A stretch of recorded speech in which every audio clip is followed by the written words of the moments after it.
Assalamualaikum warahmatullahi wabarakatuh. Waalaikumsalam warahmatullahi wabarakatuh. Waalaikumsalam warahmatullahi wabarakatuh. Waalaikumsalam. Iya baik, perkenalkan kami dari kelompok 6 pada mata kuliah metodologi penelitian. Di sini kami akan melakukan presentasi tentang memahami metode penelitian biologi yang akan membahas tentang instrumen dan analisis datanya. Di sini ada anggota kelompok kami. Yang pertama ada saya sendiri, Muhammad Fajar Sidik. Yang kedua ada Fatia Salsabila. Yang ketiga ada Naya Khotul Janah. Yang keempat ada Rina Efriana. Dan yang terakhir ada Rahma Rizkia. Baik, masuk ke dalam pembahasannya. Ada dua instrumen penelitian biologi dan analisis penelitian biologi.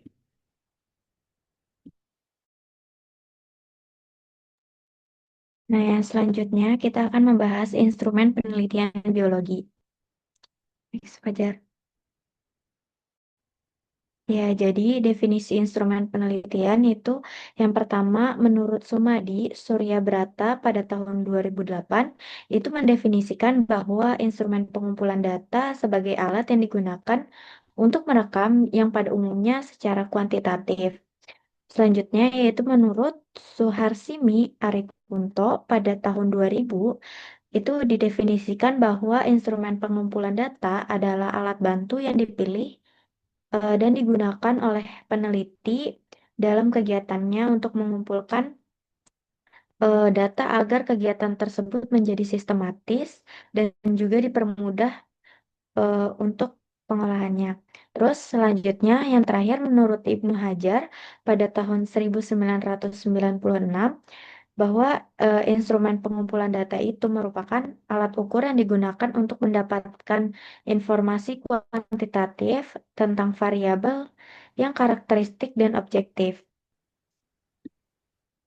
Oke, selanjutnya ada instrumen pengumpulan data biologi. Yang pertama itu berdasarkan kualitas instrumen dan yang kedua itu berdasarkan bentuk data biologi. Selanjutnya, sebelum data dianalisis, hal yang paling penting adalah memastikan bahwa instrumen yang kita gunakan itu berkualitas, yaitu valid dan reliable. Validitas berkaitan dengan ketepatan alat ukur, artinya apakah instrumen benar-benar mengukur variabel yang ingin kita ukur. Validitas itu terdiri dari beberapa jenis. Yang pertama itu ada validitas isi, yaitu apakah seluruh aspek yang ingin diukur sudah tercakup. Yang kedua itu validitas kriteria, yaitu apakah hasil pengukuran sesuai dengan standar yang sudah diakui.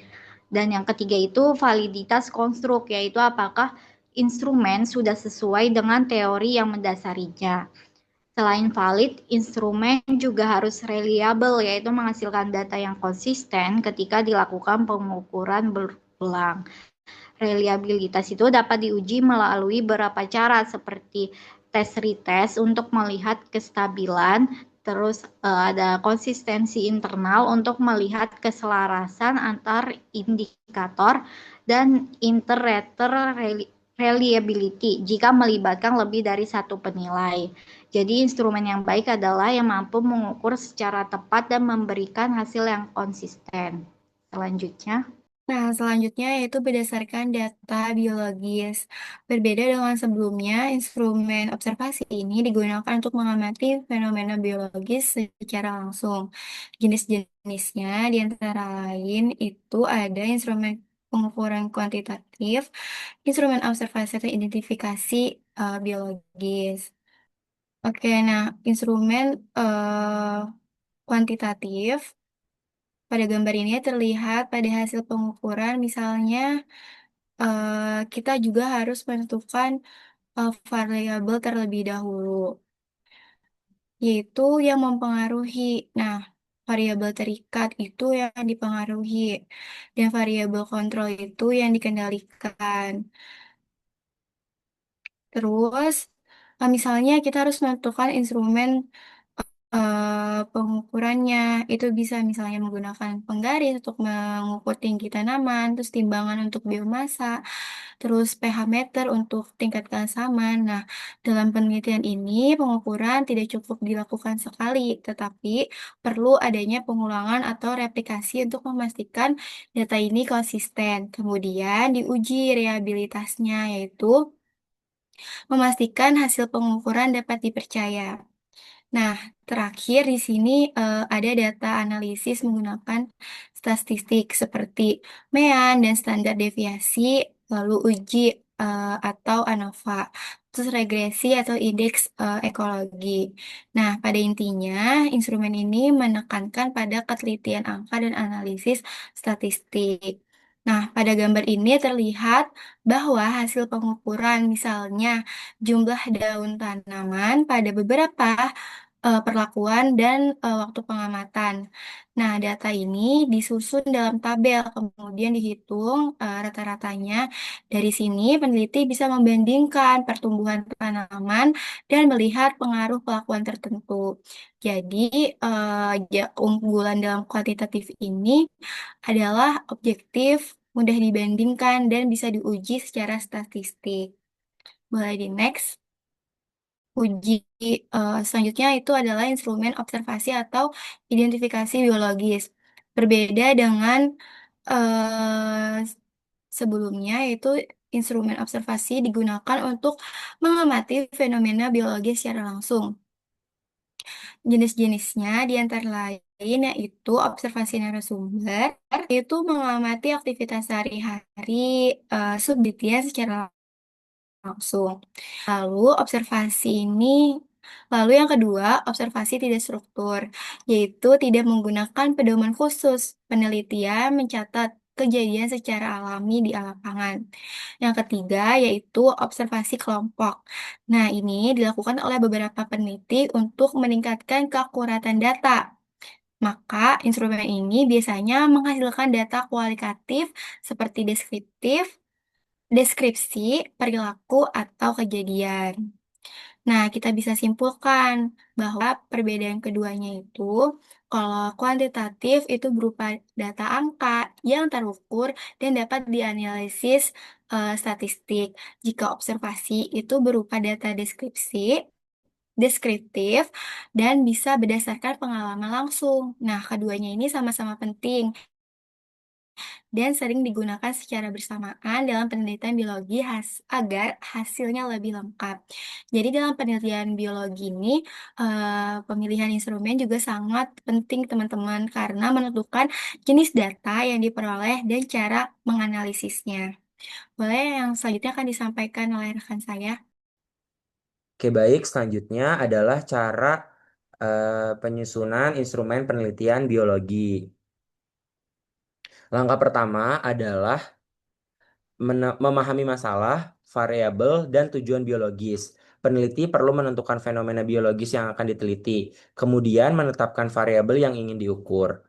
Dari variabel tersebut dijabarkan indikator yang dapat diamati atau diukur secara langsung. Tahap ini penting karena menjadi dasar dalam menentukan instrumen yang akan digunakan. Langkah kedua adalah memahami sumber data biologis, baik dari segi objek maupun lokasi penelitian. Objek penelitian bisa berupa organisme, populasi, komunitas, jaringan, ataupun lingkungan. Selain itu, perlu diperhatikan juga karakteristik dan variasi objek, serta kondisi habitat atau sistem biologisnya agar instrumen yang digunakan sesuai dengan kondisi di lapangan. Langkah ketiga adalah memastikan validitas dan reliabilitas instrumen. Artinya, instrumen harus mengukur variabel yang tepat dan menghasilkan data yang konsisten. Hal ini dapat dilihat dari kesesuaian alat dengan variabel biologis, ketepatan skala atau satuan pengukuran, serta konsistensi prosedur pengukuran. Langkah terakhir adalah memilih jenis instrumen biologis seperti alat ukur di laboratorium ataupun lapangan, lembar observasi, tabel pencatatan data, serta prosedur pengukuran atau teknik sampling. Instrumen yang dipilih harus praktis digunakan dan mampu menghasilkan data yang akurat. Jadi, penyusunan instrumen penelitian biologi dilakukan secara sistematis, dimulai dari variabel biologis, objek objek biologis dilanjutkan dengan validitas dan reliabilitas sehingga akhirnya menentukan instrumen yang tepat. Selanjutnya akan dijelaskan oleh rekan saya. Ya, baik. Selanjutnya ada analisis data dalam penelitian biologi. Boleh di next, Jar? Yes. Selanjutnya ada definisi analisis data. Jadi, analisis data adalah proses mengorganisasikan dan mengurutkan data ke dalam pola, kategori, dan satuan uraian dasar untuk menentukan tema serta merumuskan hipotesis berdasarkan data.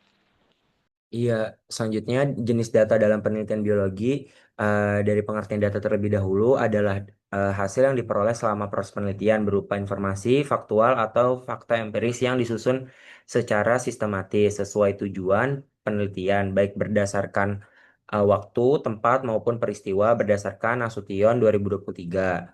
Data kualitatif adalah data deskriptif tentang ciri atau kategori objek biologi seperti jenis spesies, morfologi, ataupun perilaku. Selanjutnya adalah data kuantitatif, di mana data kuantitatif ini adalah data numerik hasil pengukuran variabel biologi seperti jumlah individu, pH, suhu, ataupun biomasa berdasarkan Nasution 2023. Iya, baik. Selanjutnya ada teknik analisis data dalam biologi. Yang pertama ada analisis kuantitatif, dan yang kedua ada analisis kualitatif. Boleh di next, Fajar? Baik, untuk yang analisis kuantitatif. Jadi, teknik analisis data kuantitatif adalah proses mengolah dan menganalisis data mentah yang diperoleh dari penelitian lapangan agar dapat digunakan untuk menjawab rumusan masalah dan menguji hipotesis penelitian. Untuk tahapannya itu, yang pertama ada pengolahan data. Nah, di pengolahan data ini nantinya akan memproses, membersihkan data atau cleaning, mengkodekan data atau coding, dan memasukkan data ke dalam perangkat lunak statistik. Yang kedua, ada penyajian data. Nah, di penyajian data ini kita akan mengubah data mentah menjadi bentuk yang mudah dibaca, seperti tabel distribusi frekuensi, diagram batang, atau pikat. Yang ketiga, ada deskripsi dan ukuran data. Jadi, di tahap ini dapat menghitung nilai pusat seperti mean, median, modus, dan penyebaran data atau standar deviasi untuk melihat gambaran umum populasi atau sampel. Yang terakhir ada pengujian hipotesis. Nah, di proses ini untuk mengambil keputusan secara statistik untuk menerima atau menolak dugaan sementara atau hipotesis berdasarkan data yang ada. Selanjutnya ada metode. Yang pertama ada metode deskriptif. Nah, di metode deskriptif ini fungsinya untuk memberikan gambaran umum atau potret data. Yang kedua ada uji beda. Jadi di uji beda ini atau tetes fungsinya itu untuk membandingkan dua kelompok atau lebih. Yang ketiga ada korelasi atau regresi. Nah, di metode ini tuh untuk mencari tahu hubungan atau pengaruh antar variabelnya. Yang terakhir ada indeks ekologi. Nah, di metode ini tuh fungsinya untuk menilai kondisi kesehatan atau keseimbangan suatu lingkungan. Boleh di next, Fajar? Oke, selanjutnya yaitu pada analisis kualitatif. Pada slide ini menjelaskan bahwa analisis data kualitatif ini merupakan proses yang sistematis untuk mengkoordinasikan data, mengumpulkan data, menafsirkan data non-numerik, hingga memperoleh temuan yang valid. Nah, proses ini dilakukan secara terus-menerus sejak data mulai dikumpulkan sampai penelitiannya selesai. Nah, model analisis data Miles dan Huberman itu dia memiliki tiga tahapan utama, yaitu ada reduksi data. Nah, tahap ini memilih dan menyederhanakan data yang penting dari hasil penelitian. Contohnya seperti memilih jawaban wawancara yang relevan, membuang data yang tidak berkaitan dengan fokus penelitian, dan merangkum hasil observasi. Tujuannya agar data lebih terarah dan mudah dianalisis. Yang kedua yaitu penyajian data. Nah, data yang sudah dipilih kemudian disusun secara sistematis dalam bentuk penyajiannya bisa berupa tabel, lalu bagan, narasi atau deskriptif, atau matriks dan diagram. Nah, tujuannya ini mempermudah penelitian dan memahami hubungan antar data. Nah, terakhir yaitu penarikan kesimpulan. Penelitian ini mencari makna dari data yang sudah dianalisis. Pada tahap ini, peneliti melakukan dan menemukan pola, membuat interpretasi, menyusun kesimpulan penelitian, dan kesimpulannya dapat berubah jika ditemukan data baru yang lebih kuat. Nah, apabila alur alur si analisis Miles dan Huberman ini yaitu reduksi, penyajian, dan simpulan. Artinya, analisis berlangsung bertahap dan saling berkaitan. Pada model data Spradley, biasanya digunakan pada penelitian etnografi atau penelitian yang mendalami budaya atau perilaku sosial. Nah, tahapannya itu ada analisis domain, yaitu mengidentifikasikan gambar umum atau kategori yang besar dari data. Contohnya kayak kebiasaan, misalnya ya kebiasaan belajar siswa. Terus ada analisis taksonomi, yaitu mengkelompokkan data menjadi bagian yang lebih rinci. Terus analisis kompensial, yaitu mencari perbedaan atau karakteristik antar kategori.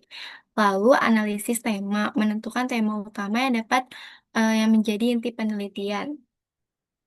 Nah, untuk alur analisis Bradley itu dimulai dari domain, taksonomi, konvensional, tema, yang berarti artinya analisis ini dilakukan dari gambaran umum menuju pemahaman yang lebih mendalam. Boleh dilanjutkan? Oke, selanjutnya itu langkah-langkah analisis data biologi. Yang tahap pertama adalah persiapan data, yaitu memastikan data yang telah dikumpulkan siap untuk dianalisis dengan cara memeriksa kelengkapan dan menghindari kesalahan pencatatan. Yang kedua itu tabulasi dan pengelompokan, di mana data disusun dan dikelompokkan berdasarkan perlakuan dan ulangan agar lebih mudah dianalisis. Yang ketiga itu perhitungan parameter biologis. Dilakukan perhitungan ini untuk menyederhanakan data mentah dan informasi yang lebih bermakna seperti rata-rata, standar deviasi, laju pertumbuhan, hingga indeks keanekaragaman. Yang keempat itu uji asumsi statistik. Sebelum uji hipotesis dilakukan uji asumsi statistik seperti uji normalitas dan homogenitas untuk memastikan data memenuhi syarat analisis. Yang kelima itu uji hipotesis, di mana jika asumsi terpenuhi, maka dilakukan uji hipotesis untuk mengetahui apakah terdapat perbedaan atau hubungan yang signifikan antar variabel, misalnya menggunakan uji T, ANOVA, atau regresi. Yang keenam itu penyajian data. Hasil analisis kemudian disajikan dalam bentuk tabel, grafik, atau diagram agar mudah dipahami. Yang terakhir itu interpretasi dan kesimpulan. Interpretasi ini berdasarkan hasil analisis yang telah dilakukan. Selanjutnya akan dilanjutkan oleh rekan saya. Ya, selanjutnya interpretasi hasil data. Jadi menurut John Creswell, itu setelah memaparkan dan menjelaskan hasil penelitian secara rinci, peneliti perlu menutup penelitian dengan yang pertama merangkum temuan-temuan utama, yang mana interpretasi hasil penelitian diawali dengan ringkasan ini dan juga membuat kesimpulan secara umum seperti diterima atau ditolaknya hipotesis tanpa rincian statistik. Yang mana penelitian diakhiri dengan implikasi, yaitu penjelasan tentang makna dan pentingnya hasil penelitian bagi berbagai audiens. Yang kedua, yaitu menjelaskan kenapa hasil penelitian tersebut terjadi. Jadi setelah membuat ringkasan, peneliti itu menjelaskan alasan mengapa hasil penelitian terjadi demikian. Lalu penjelasan ini biasanya didasarkan pada teori atau kerangka konseptual, serta dibandingkan dengan penelitian terdahulu untuk melihat apakah hasilnya ini didukung atau bertentangan dengan temuan sebelumnya. Yang ketiga yaitu mengungkapkan keterbatasan penelitian. Peneliti mengungkapkan keterbatasan penelitian, yaitu kelemahan yang dapat memengaruhi hasil, seperti ukuran sampel kecil, kurangnya partisipan, atau kesalahan pengukuran. Pengungkapan ini itu penting untuk membantu pembaca menilai tingkat regeneralisasi hasil serta menjadi dasar rekomendasi bagi penelitian selanjutnya. Dan yang terakhir yaitu memberikan rekomendasi untuk penelitian selanjutnya. Nah, saran ini menjadi jembatan dari keterbatasan penelitian, memberikan panduan bagi peneliti lain untuk mengembangkan, memperdalam, atau menerapkan hasil penelitian, serta menunjukkan aspek-aspek yang masih perlu dikaji lebih lanjut. Nah, berikut merupakan daftar pustaka yang kami gunakan ya teman-teman. Oke, baik. Berikut tadi adalah presentasi dari kelompok kami. Selanjutnya dibuka sesi tanya jawab. Apakah ada pertanyaan dari teman-teman? Kalau ada boleh angkat tangan ya. Iya, boleh ke Nada terlebih dahulu. Oke, baik. Sebelumnya terima kasih Fajar sudah mempersilahkan untuk bertanya. Tadi juga udah dijelasin ya gimana data-data itu dilakukan pengujian. Nah, mau nanya, kenapa sih uji normalitas dan homogenitas itu perlu dilakukan sebelum ANOVA gitu? Kurang lebih begitu sih. Terima kasih. Izin menjawab ya, mengapa uji normalitas dan homogenitas itu perlu dilakukan sebelum ANOVA? Karena ANOVA adalah uji parametrik yang mensyaratkan data berdistribusi normal dan varian antar kelompoknya itu homogen. Jika syaratnya itu tidak terpenuhi, hasil ANOVA itu bisa menyesatkan. Peneliti sebaiknya memakai uji non-parametrik seperti Kruskal-Wallis. Apakah cukup, Nada? Oke, cukup. Terima kasih, Nanda. Oke, baik. Selanjutnya boleh Safitri. Iya, izin bertanya ya teman-teman. Tadi kan udah dijelasin ya tentang instrumen dan analisis data. Nah, izin bertanya, kalau misalkan hasil penelitiannya itu nggak signifikan, apakah penelitian itu dianggap gagal atau gimana? Cukup, terima kasih teman-teman. Oke, baik. Terima kasih Safitri atas pertanyaannya. Izin menjawab. Jika hasil penelitian tidak signifikan, terus apakah penelitian itu gagal?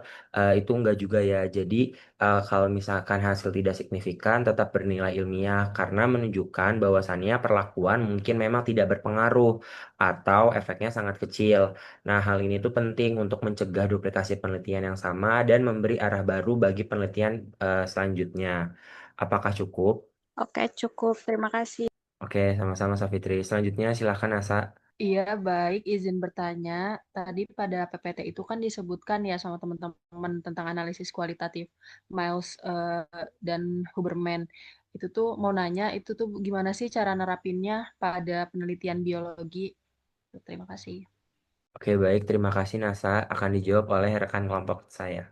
Oke, makasih Nasya atas pertanyaannya. Izin menjawab ya. Nah, pada analisis kualitatif Miles Huberman itu bisa diterapinnya misalnya pada penelitian perilaku primata di habitat alami. Nah, data observasi lapangannya itu direduksi menjadi kategori perilaku makanan, sosial, dan agresif. Lalu nanti disajikan dalam bentuk tabel atau frekuensi. Nah, kemudian ditariklah kesimpulan pola perilakunya. Mungkin kurang lebih seperti itu. Apakah cukup? Cukup Rahma, terima kasih. Oke. Oke, baik. Apakah ada yang ingin bertanya lagi atau sudah cukup teman-teman? Oke, Cukup. Oke, baik. Karena sudah dicukupkan untuk sesi pertanyaan kali ini, kelompok kami mengucapkan terima kasih banyak atas partisipasinya dari teman-teman semuanya. Mohon maaf jika terdapat salah-salah kata. Kami tutup. Wassalamualaikum warahmatullahi wabarakatuh. Waalaikumsalam warahmatullahi wabarakatuh.